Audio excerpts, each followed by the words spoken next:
জামাই কোটার বুদ্ধিজীবীর খুব বড় চিন্তা ছিল যে জামাতের অর্থমন্ত্রী কে হবে। জামাত ইসলাম যদি সরকারে আসে তাতে অর্থমন্ত্রী কি হবে? তাদের কোনো প্রিপারেশন নাই। কিন্তু বিএনপি নিজেরই মন্ত্রী বানানোর লোক ছিল না। আমি একটা এপিসোড করেছিলাম কেমন হইলো তারেক রহমানের মন্ত্রিসভা, মনে আছে না? ওইখানে একটা ছড়া বলেছিলাম, সুকুমার রায়ের ছড়া। তারেক রহমানের মন্ত্রিসভার সাথে মিল আছে, শুনবেন আবার যদি না শুনে থাকেন শোনেন। এডিটর সাহেব শোনান একটু। তো বিএনপি মন্ত্রিসভায় এমন সব রত্ন আছে, হে বিএনপি সোয়াবিন পার্টি ভান্ডারে তব বিবিধ রতন, কারে ছাইরা কারে ধরি। সুকুমার রায়ের একটা ছড়া ছিল, সৎপাত্র।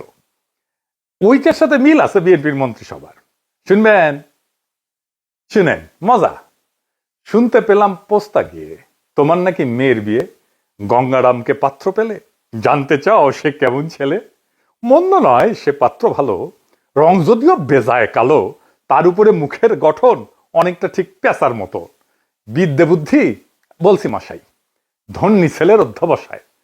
19টি বার ম্যাট্রিকে সে ঘায়েল হয়ে থামলো শেষে। বিষয় আশায় গরিব বেজায়, কষ্টে সৃষ্টে দিন চলে যায়। মানুষ তো নয় ভাইগুলো তার, একটা পাগল একটা গোয়ার, আরেকটি সে তৈরি ছেলে, জাল করে নোট গেছেন জেলে। কনিষ্ঠটির তবলা বাজায়, যাত্রা দলে 5 টাকা পায়। গঙ্গারাম তো কেবল ভোগে পিলের জ্বর আর পাণ্ডু রোগে। কিন্তু তারা উচ্চ ঘর, কংসরাজের বংশধর। শ্যামলাহিরি বনগ্রামের কি যেন হয় গঙ্গারামের। যা হোক, এবার পাত্র পেলে এমন কি আর মন্দ ছেলে। তো একদিন পরে একটা গণতান্ত্রিক ভাবে নির্বাচিত সরকার পেলাম, তার একটা মন্ত্রিসভা পেলাম। পেছেন একটা মন্ত্রিসভা, মন্দ না। শুনিছেন, খুশি আছেন? হ্যাঁ, এনে কইবেন না ফাইন হয়েছে, ফাইন ফাইন। ও কছেন, বহুত বহুত শুক্রিয়া। তো বিএনপির পররাষ্ট্রমন্ত্রী বানানোর লোক আছিল না, ভাড়ায় চালিত একজন পররাষ্ট্রমন্ত্রী নিচ্ছে। দেখেছেন না টেম্পু যেভাবে ভাড়ায় চালিত করে, উনকে এটা টেম্পু পররাষ্ট্রমন্ত্রী নিচ্ছে। এটাই নাকি বিএনপির সবচেয়ে স্মার্ট পররাষ্ট্রমন্ত্রী। তারেক রহমানের মাস্টার স্ট্রোক। সে কি করেছে, ইরানে আওয়ামী লীগে হামলা করেছে, ইরানের সর্বোচ্চ ধর্মীয় নেতা খামেনিকে তার পরিবার সহ মাইরা ফেলাইছে আমেরিকার ইসরায়েল বোমা মেরা। আর বিবৃতি দিছে কি, কোন শোক জানানো নাই, উল্লেখই নাই যে ওনারে মাইরা ফেলা হয়েছে। সকল আন্তর্জাতিক রীতি নিয়ম নীতি ভঙ্গ কইরা। উল্লেখ নাই যে ইরানে বোমা ফেলা হইতেছে বৃষ্টির মতো, এবং বোমা ফেলা শুরু করছে আমেরিকা আর ইসরায়েল। ফুন্দের আলো রুটি যাইয়া বয়ান দেয়, তাদের নাকি বিদেশিরা কয় আর লজ্জায় নাকি মাথা কাটা যায়। শুনেন। প্রথম আলো এবং ডেইলি স্টারের উপরে আক্রমণ, এবং এই ধরনের আক্রমণ আমরা আগে দেখিনি। এটা ছিল স্বাধীন গণমাধ্যমের ওপর একটা আক্রমণ। প্রথম আলো এবং ডেইলি স্টারের ঘটনায় আমাকে স্থানীয় কূটনৈতিক মহলে এবং বিদেশে কথা শুনতে হয়েছে। মাননীয় স্বরাষ্ট্রমন্ত্রী যে কথাটি বললেন, আমাদের মাথা হেঁট হয়ে গেছে। আমরা আজকে একটা প্রতিজ্ঞা করতে পারি যে এই ধরনের ঘটনা আমাদের দেশে আর ঘটবে না। প্রথম আলো এবং ডেইলি স্টার পরিবারের প্রতি আমার গভীর সমবেদনা জানাচ্ছি। শুনেছেন, ওরে আমার লজ্জা রে। হাসিনা যেমন মেট্রো রেল আর বিটিভি পুরানিয়া ক্যান্ডে নাটক করেছিল,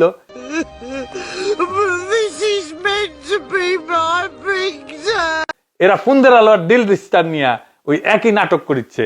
নাটক কম করো প্রিয়, মিল আছে না? এরা দেশের উপরে নির্বিচারে বোমা ফেলতেছে, বাচ্চাদের স্কুলে বোমা ফেলে, মাসুম বাচ্চাদেরকে মেরে ফেলতেছে, সর্বোচ্চ নেতাদের মেরে ফেলতেছে। তার উপরে বোমা মারা শুরু করছে আমেরিকার ইসরায়েল।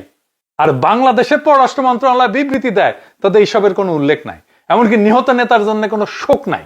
আমেরিকা যে ভাষায় বিবৃতি দিছে, ইসরায়েল যে ভাষায় বিবৃতি দিছে, ইন্ডিয়া যে ভাষায় বিবৃতি দিছে, ঠিক একই ভাষায় বিবৃতি দিছে এই পররাষ্ট্র মন্ত্রণালয়, তারেক রহমানের পররাষ্ট্র মন্ত্রণালয়, খলিলুর রহমানের পররাষ্ট্র মন্ত্রণালয়। আমরা ওই বিবৃতিতে জালেমের কণ্ঠস্বর শুনি, ওই বিবৃতিতে ফেরাউনের কণ্ঠস্বর শুনি, ওই বিবৃতিতে আমরা নমরুদের কণ্ঠস্বর শুনি।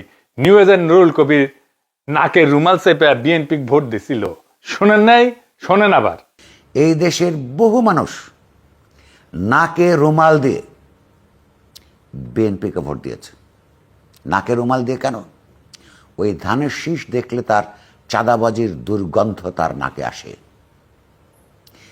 এই নাকে রুমাল দিয়ে দিয়েছে জামাত ইসলামের হাত থেকে বাঁচবার জন্য। শুনেছেন, সেই নুরুল কবির এইটাও সইতে না পেরা ইংরেজির স্ট্যাটাস মারিছে। ইংরেজি যেহেতু কইছে ঠিকই কইছে, তাই না?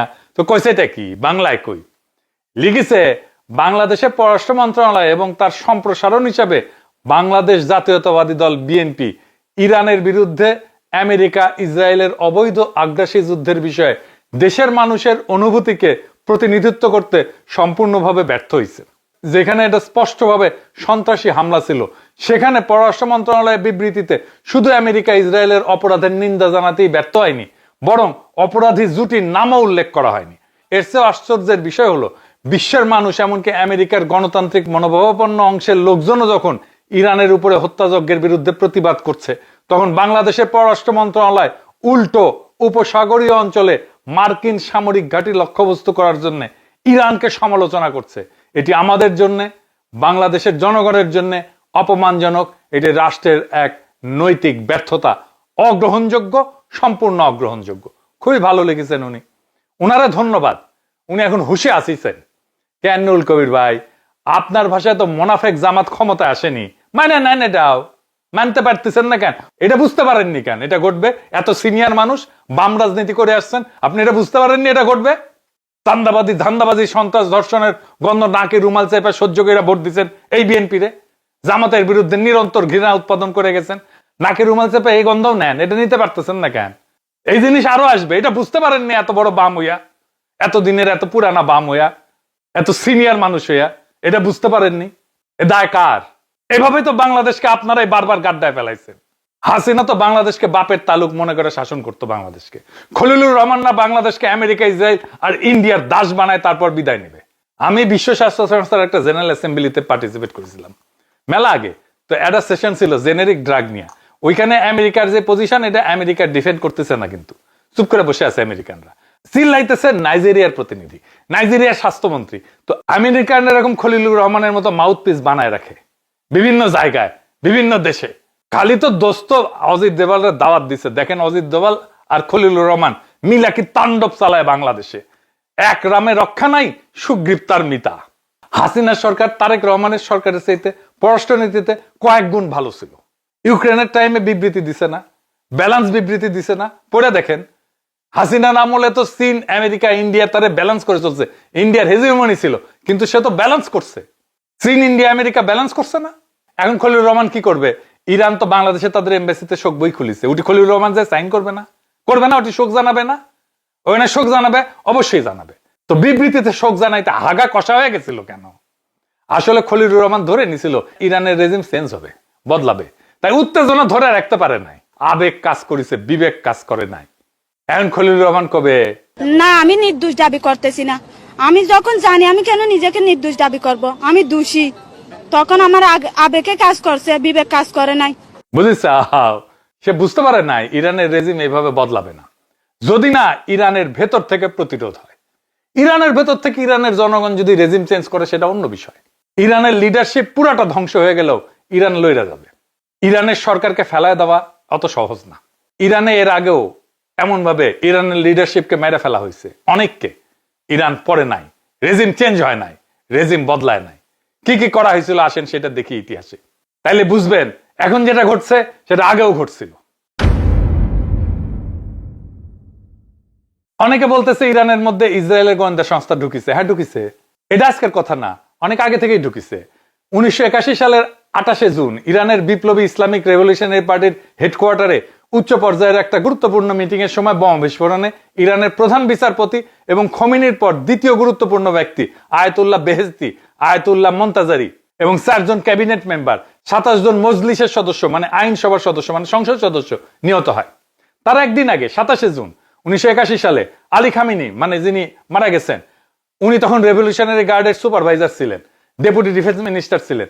উনি একটা বক্তৃতা দিতে যায়, টেপ রেকর্ডারের মধ্যে বোমা লুকায় রাখা হয়েছিল, সেটা বিস্ফোরিত হয়। সেই যাত্রা প্রাণে বেঁচে যায়, কিন্তু চিরস্থায়ীভাবে পঙ্গু হয়ে যান। ওনার কিন্তু ডান হাত চিরস্থায়ীভাবে প্যারালাইজড, ডান হাত নড়তো না। কিন্তু দেখেন ওই নিউজ দেখেন।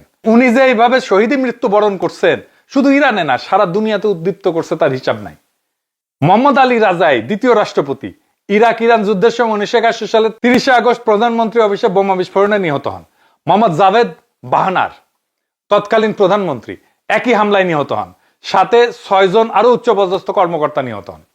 ইরান ইরাক যুদ্ধের অন্যতম সফল সমন্বয়ক জেনারেল সৈয়দ আলী সিরাজি 1999 সালে উনিও নিহত হন, ওনাকেও মেরে ফেলা হয়, অ্যাসাসিনেট করা হয়। এই যতগুলো হামলার কথা বললাম সবগুলো হামলা করে একটা চরম বামপন্থী মার্কসিস্ট ইরানি সংগঠন মুজাহিদিন আখালেক, সংক্ষেপে MEK। ইরানের বিপ্লবের পর এরাই খমিনির বিপ্লবী সরকারের সবচেয়ে বড় আভ্যন্তরীণ প্রতিদ্বন্দ্বী ছিল। উপরের এত সব বিশাল হামলা আর সফল অ্যাসাসিনেশনের পরেও খমিনির এই রেজিম ভালোভাবেই টিকে যায়, এবারও যাবে ইনশাল্লাহ। এই ইতিহাস খলিলুর রহমানের মনে জানা নাই। খালি 1981-82 সালে MEK খমিনি সরকারের প্রায় 650 সদস্যকে অ্যাসাসিনেট করে। 650, একজন দুইজন না। MEK এত কিছু করার পরে রেজিম ফল করাইতে পারে নাই। আর আমেরিকা ইসরায়েল ভাবতেছে কিছু জেনারেল লিডারকে বিমান হামলায় মারলে রেজিম ফল করবে। হ্যাঁ, এতই সোজা।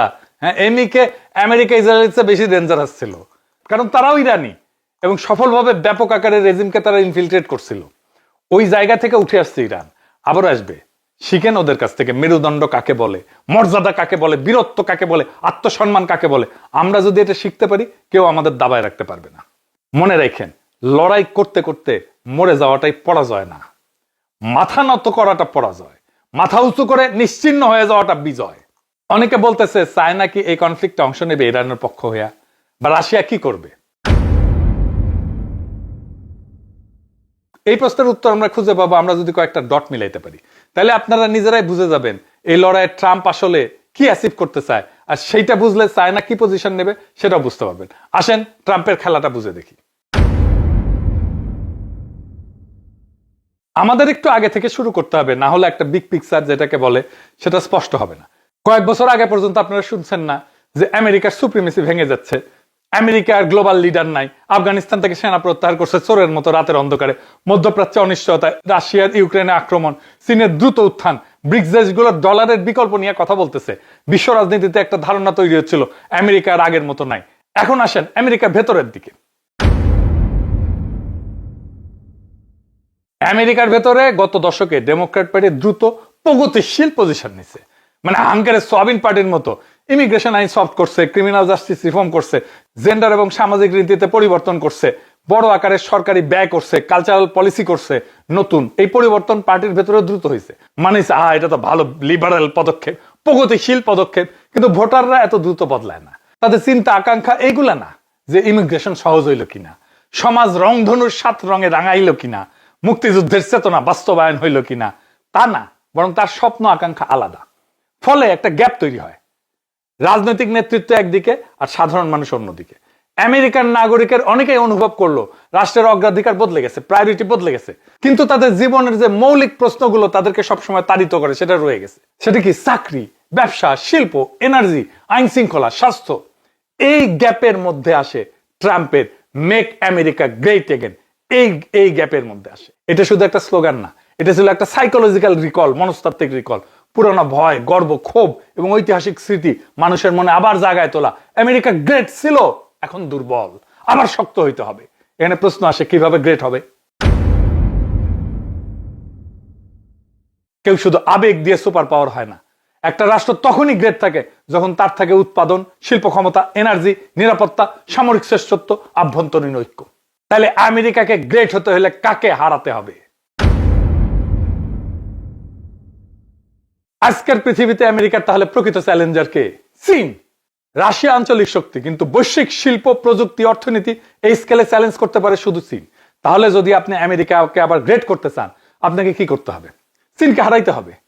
আপনাকে আপনার চ্যালেঞ্জারের অর্থনৈতিক গ্রোথ স্লো করতে হবে, বা তার চেয়ে বেশি গ্রো করতে হবে। আপনি যদি তার চেয়ে বেশি গ্রো করতে না পারেন, তাহলে আপনার চ্যালেঞ্জারের গ্রোথকে স্লো করতে হবে। এটাই আমেরিকাকে গ্রেট করার তরিকা, সিম্পল তরিকা। তাতে কি করতে হবে? তার শিল্পের জ্বালানি কেটে দিতে হবে, তার সাপ্লাই লাইন ঝুঁকির মধ্যে ফেলতে হবে। সরাসরি যুদ্ধ না, স্ট্র্যাটেজিক প্রেসার, কৌশলগত চাপ। চীনের একমাত্র দুর্বলতা সে তেলের উৎপাদক না, আমেরিকা নিজের তেল নিজে উৎপাদন করে। দুনিয়ার সবচেয়ে বড় তেলের মজুত আমেরিকার। চীনকে প্রত্যেকদিন বিপুল পরিমাণে তেল আমদানি করতে হয়। তেল ছাড়া চীনের অর্থনীতি থমকে যাবে। তার শিল্প দাঁড়ায় আছে সমুদ্রে পথে আসা তেলের উপরে, আর কিছু আসে রাশিয়া থেকে পাইপলাইনে। চীনের জন্য এই সমুদ্র পথে আসা তেলের বড় উৎস কোথায়? মধ্যপ্রাচ্য, ইরান, ভেনেজুয়েলা। রাশিয়া থেকে আসে মাত্র 20%। এবার বুঝছেন কেন ভেনেজুয়েলাতে অ্যাটাক করে মাদুরোকে তুলে নিয়ে যাওয়া হলো? ভেনেজুয়েলার তেল আর আসতেছে না চায়নাতে। 67% কমে গেছে আসা তেল, ভেনেজুয়েলার তেল। 2025 সালে ভেনেজুয়েলার তেল রপ্তানির প্রায় 60 থেকে 80% ছিল চীনে। তারপরে কি হলো? ভেনেজুয়েলা বন্ধ, এরপরে আসলো ইরানের সাথে যুদ্ধ বাধায় হরমুজ প্রণালী বন্ধ করে দিল। শোনেন, Attention all ships, attention all ships, attention all ships. This is Sepah Navy, Iran's Islamic Revolutionary Guard Corps Navy. From now on, all navigating through the Strait of Hormuz is forbidden. No ship in every type is not allowed to pass from the Strait of Hormuz till next notice. This is Sepah Navy, out. তাইলে আপনি সরাসরি Beijing এর শিল্প শক্তিরে দিলেন ধাক্কা। কারখানা বিদ্যুৎ ছাড়া চলে না, এআই ডাটা সেন্টার এনার্জি ছাড়া চলে না, ইস্পাত সিমেন্ট সেমিকন্ডাক্টর সবকিছুর মূলে জ্বালানি। চীন একেবারে বসে যাবে যদি তেল না আসে। মানে চায়নার এনার্জি বা জ্বালানির সরবরাহ কমে গেছে এর মধ্যে। এই বিশাল ইকোনমি চলবে কিভাবে তাইলে? এই জন্য চায়না পাগলের মতো বেল্ট অ্যান্ড রোড ইনিশিয়েটিভ করতেছিল, যে রেল বা ট্রেন বা সরাসরি পাইপলাইন দিয়ে তেল আনবে, মালাক্কা প্রণালীর উপরে নির্ভরতা কমবে। বেল্ট অ্যান্ড রোড ইনিশিয়েটিভের একটা বড় লক্ষ্য ছিল চীনের জ্বালানি সরবরাহ নিরাপদ করা। তাইলে এই যুদ্ধটা নিছক ইরান বরং আমেরিকা না, এটা ভেনিজুয়েলা বরং আমেরিকা না, এটা সাপ্লাই লাইন বরং সুপ্রিমেসি। একটা সুপার পাওয়ার কখনো শুধু যুদ্ধ করে টিকে থাকে না, সে তার প্রতিদ্বন্দ্বীর উত্থানের গতি কমায় দেয়। আপনি যদি আপনার চ্যালেঞ্জারের, আপনার প্রতিদ্বন্দ্বীর জ্বালানির প্রবাহকে অনিশ্চিত করেন, তার বিনিয়োগে ভয় ঢুকান, আপনি তার শিল্প পরিকল্পনায় ঝুঁকি ঢুকান, আপনি তার ভবিষ্যৎ প্রবৃদ্ধিকে থামায় দেন। এটাই গ্রেট এগেইন, বুঝিছাও? ল্যাং মেরে ফেলে দিলাম আমার প্রতিদ্বন্দ্বীকে। দেশের ভিতরে প্রগতিশীলতার সংশোধন আর বাইরের চাপ, এটাই ট্রাম্প। ভেতরের বর্ডার, শিল্প এনার্জি পুনর্গঠন, বাইরে চ্যালেঞ্জারের প্রতিদ্বন্দ্বীর সাপ্লাই লাইন কেটে দেওয়া। তাইলে পুরা ঘটনাটাকে যদি আমরা একটা যৌক্তিক কাঠামোর মধ্যে সাজাই, তাহলে এরকম হয়। এডিটর সাহেব পাশে লিখেন, আমেরিকার বৈশ্বিক আধিপত্য দুর্বল হওয়া। ওই থেকে আসলো কি? দেশের ভেতরে রাজনৈতিক বিভাজন, জনমতের একটা ফাঁক তৈরি হলো রাজনৈতিক দল এবং জনমতের। সেই ফাঁক পূরণ করতে ট্রাম্পের মেক আমেরিকা গ্রেট এগেইন এই রাজনীতি। সেইখান থেকে চীনকে প্রধান প্রতিদ্বন্দ্বী হিসেবে চিহ্নিত করা। তারপরে চীনের জ্বালানি আমদানির উপরে নির্ভরতা আছে, এটা আমি জানি, সেই জন্যই চীনের জ্বালানি আমদানির সাপ্লাই লাইন কাটা দেওয়া। ইরান এবং ভেনিজুয়েলার উপরে চাপ সৃষ্টি, ইরান এবং ভেনিজুয়েলার তেল আসা বন্ধ করে দেওয়া, জ্বালানি সরবরাহে কৌশলগত সংকোচন। আর প্রশ্ন হলো, এটাকে পরিকল্পিত গ্র্যান্ড স্ট্র্যাটেজি নাকি ঘটনাগুলো কাকতালীয় ভাবে একই দিকে গেছে? এটা ইতিহাস পরে বলবে। কিন্তু আপনি যদি পুরো মানচিত্র একসাথে দেখেন, ভেতরের রাজনৈতিক গ্যাপ, আমেরিকা গ্রেট এগেইনের আবেগ আর চীনের এনার্জি নির্ভরতার বাস্তবতা, তাহলে একটাই লজিক দাঁড়ায়, সুপার পাওয়ার টিকে থাকে তখনই যখন সে নিজের ভিত শক্ত করে এবং প্রতিদ্বন্দ্বীর ভিত ধসায় দেয়। চীনকে এই সংঘাতে তাইলে জড়াবে? চীন প্রথমে চাইবে সংঘাত বন্ধ হোক। চীন এটাও চাইবে ইরান যেন না হারে। চীনের রাষ্ট্রীয় বার্তা সংস্থা পুরা ইরানের পক্ষে মিডিয়া ক্যাম্পেইন করতেছে। দেখেন, চীনকে এই অচল অবস্থা কাটানোর ব্যবস্থা করতেই হবে, না হলে চীনের ইকোনমি টিকবে না, মারাত্মক ধাক্কা খাবে। এই সংঘাত যদি 2 সপ্তাহের বেশি যায়, তাহলে গোটা দুনিয়ার ইকোনমি এই শক টের পাবে। শুধু চায়না না, ইউরোপ টের পাবে এই শক, বাংলাদেশ টের পাবে এই শক, বাংলাদেশ এর থেকে দূরে থাকবে না। তো শেষ কথা হইতেছে, চায়না কিছুতেই আমেরিকাকে হরমুজ প্রণালী নিয়ন্ত্রণ নিতে দিবে না। আগামী দিনগুলোতে দেখতে থাকেন আমেরিকা কিভাবে যুদ্ধক্ষেত্র থেকে পশ্চাৎপসরণ করে। আমেরিকার পিছু হটার অনেক উদাহরণ আছে, আরেকটা দেখার জন্য তৈরি হন। খুব শীঘ্রই এটা শুরু হবে। ইতিহাস আমাদেরকে একটা জিনিস বারে বারে শেখায়, সামরিক শক্তি বড় কথা না, রাষ্ট্র টিকে থাকে ইচ্ছা শক্তিতে, জনগণের আত্মমর্যাদায়। ইরান সেই ইচ্ছা শক্তি দেখাইছে বহুবার। 5000 বছরের সভ্যতা এত সহজে মাথা নত করবে না। আর এই যুদ্ধটা কেবল ইরানের না, এটা আসলে ভবিষ্যতের পৃথিবীর যুদ্ধ। সুপ্রিমেসি থাকবে কার হাতে? আমেরিকা আর ইসরায়েলের হাতে নাকি বাকি বিশ্বের হাতে? আমরা এর ফল দেখব আগামী দিনগুলোতে। আমেরিকা আর ইসরায়েলের কর্তৃত্ব, তার মাতব্বরীকে পরাজিত করাটাই সারা দুনিয়ার আজাদি। ইনকিলাব জিন্দাবাদ।